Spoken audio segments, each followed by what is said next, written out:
Hello everyone, I am Sonam. Welcome back to my YouTube channel Apna Vidyalay. आज के इस video में हम पढ़ने वाले एक very very most important topic जो आपकी क्लास 9th से क्लास 12th और इसके अलावा आपको अदर कॉम्पिटिटिव एग्जाम के लिए वेरी मोस्ट इम्पॉर्टेंट है। तो वो टॉपिक बताने वाले हैं संधि के प्रकार। संधि आप कैसे पहचानेंगे? ओनली वन, एक नैनो सेकंड में, सेकंड तो बहुत हो गए, नैनो सेकंड में आप किस तरह पहचानेंगे? किसी भी एग्जाम में आप संधि को देखते ही पहचान लेंगे कि नहीं ये यही संधि है और इसकी संधि विच्छेद ये होगा। तो आज के इस वीडियो में हम आपको बताने वाले हैं। आप लोग वीडियो को बिना स्किप किए लास्ट तक देखिएगा, तभी आपको हमारी एक एक बातें समझ में आएंगी। तो यहाँ पे जो संधि टॉपिक है, यहाँ पे सबसे पहले हम ये जानेंगे कि संधि किसे कहते हैं। वीडियो को बिना स्किप किए लास्ट तक देखिएगा। और एक हमारा सेकंड चैनल है टेक्निकल लवली, उसको भी सब्सक्राइब आप लोग कर दीजिएगा। तो यहाँ पे अगर वीडियो पसंद आएगा तभी वीडियो को लाइक शेयर कमेंट करिएगा। सबसे पहले हम ये जानेंगे कि संधि किसे कहते हैं। तो यहाँ पे जो संधि होता है, किन्हीं दो वर्णों की आपस में मिलने से जो विकार उत्पन्न होता है उसी को ही क्या कहते हैं? संधि कहते हैं। ठीक है, किन्हीं दो वर्णों यानी जो संधि होता है वो दो शब्दों वर्णों के बीच तो होता है, तभी तो आप संधि करते हैं। एक ही शब्द के बीच संधि कैसे हो सकता है?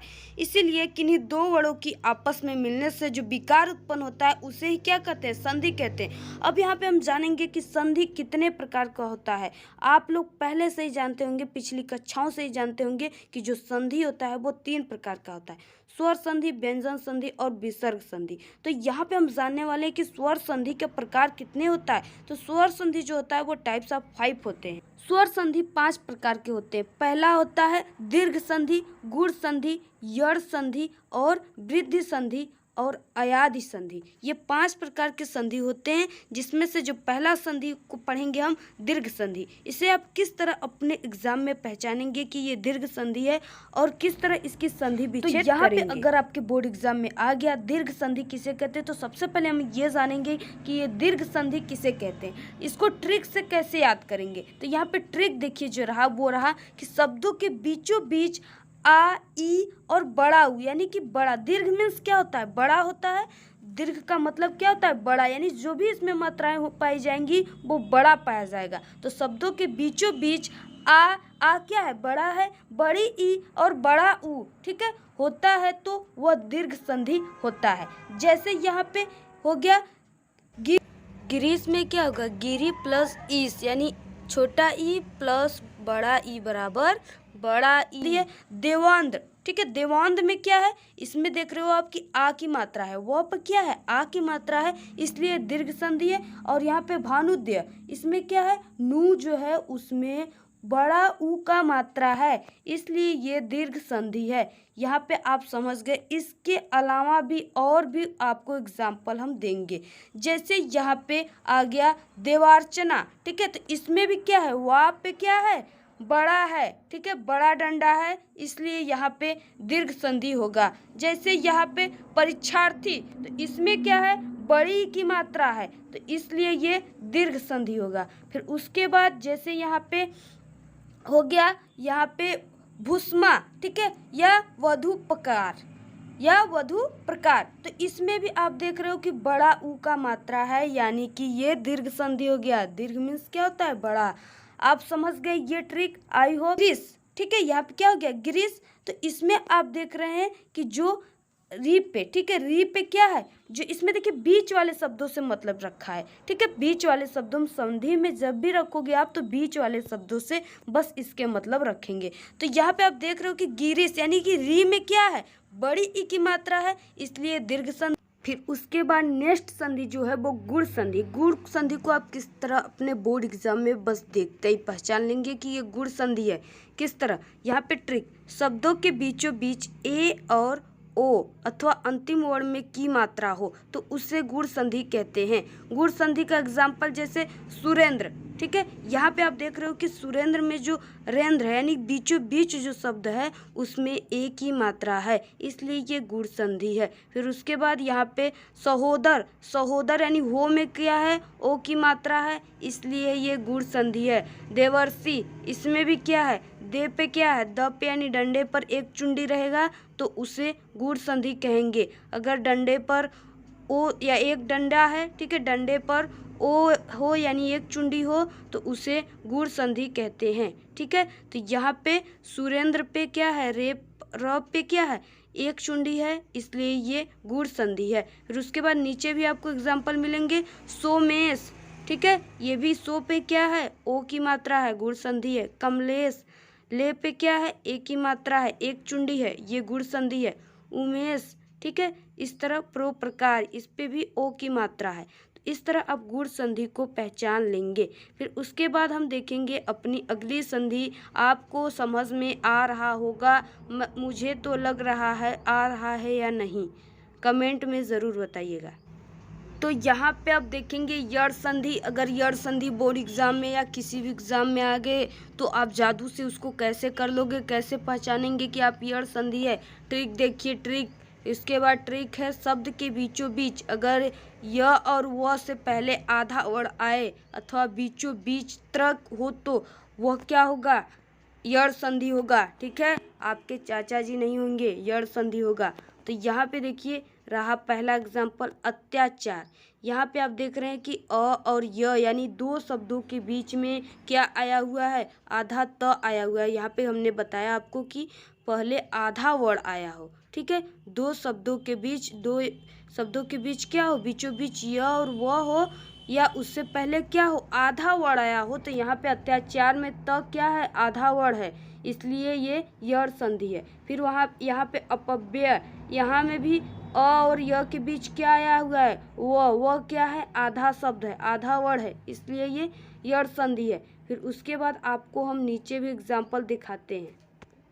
फिर उसके बाद जैसे स्वागत हो गया, ठीक है, इसमें देखिए यानी कि आपका दो शब्दों के बीचों बीच या आया हो या उसमें अ यानी अधूरा वर्ड आया हो, ठीक है, अपूर्ण आया हो, उसे ही कहते हैं यड़ संधि। तो स्वागत यानी स्व क्या है, आधा है शब्द, इसलिए ये भी क्या है, यड़ संधि है। यहाँ पे पित्रादेश, ये भी क्योंकि जो त्र है वो किससे बनता है, आधा त और र से मिलकर बनता है, इसलिए ये त्र को क्या समझिए, आधा त है, इसलिए ये क्या है, यड़ संधि। मात्रादेश, ये भी इसमें भी त्र है, ये भी आधा त और र से मिलकर बनता है, इसलिए ये भी क्या है, अपूर्ण है, अधूरा शब्द है, इसलिए ये भी यड़ संधि।